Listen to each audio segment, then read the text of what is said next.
football might not come home again if fans cannot be trusted.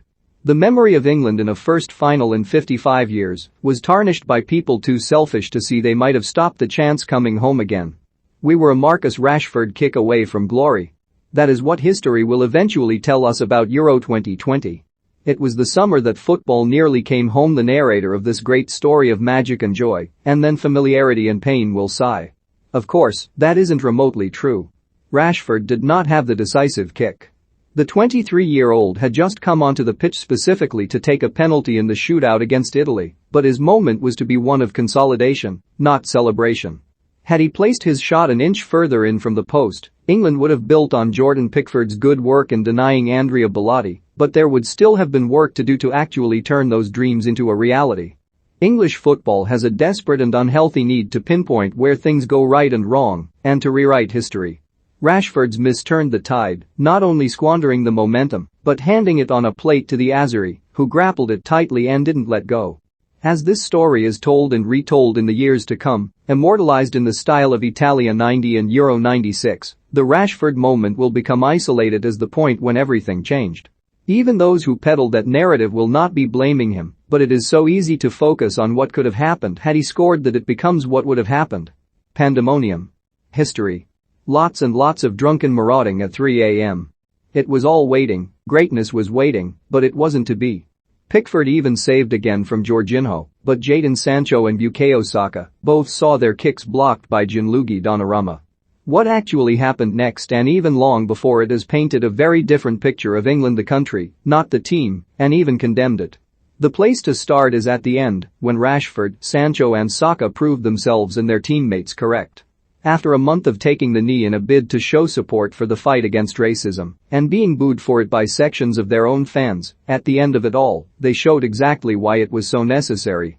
They knew it was coming, and that is the saddest thing. All three were subjected to vile abuse on social media after the game. In that moment, an illusion was shattered. The country had come together to support the team, driven on by the effort and energy Gareth Southgate and his players exuded, but for some the goodwill was only valid until the black players let them down. Then it was back to accusing and attacking them. While they all stood in peace and made their point before games, their actions were met by a sea of condemnation and derision, even from high-ranking government officials, who then attempted to backtrack with faux shock when the chickens came home to roost. Rashford became central again.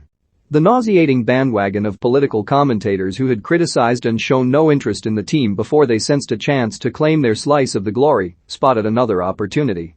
Within minutes of the game being lost, they were gleefully point-scoring with their stick-to-football rhetoric, with reference to the forward's one-man mission to feed the hungry children of Great Britain.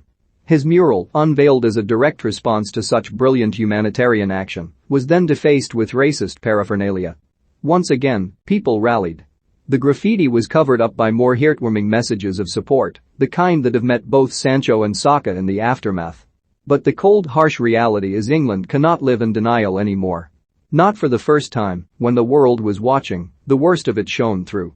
Wembley was hosting a major final, and England were in it. It was the stuff of dreams and legend.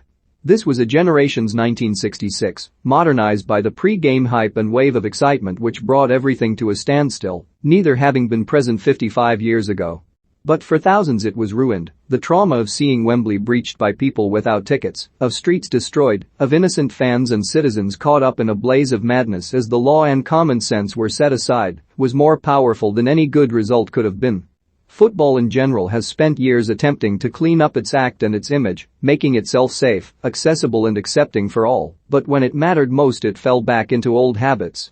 The mood was bitter, scary, and a culmination of society's refusal to punish bad behavior from the top down, empowered a nationalist, war-ready belief system. Ultimately, it wasn't Rashford or Sancho or Saka who cost England its greatest night in over 50 years.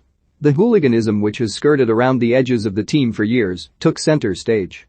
Amid all the complaints over their route to the final, playing all but one of their games at home in a tournament supposed to be shared across Europe, England still want to host properly again. But despite having infrastructure, facilities and general practicality in their favor, it is this kind of image it parades of itself which will ultimately prove costly.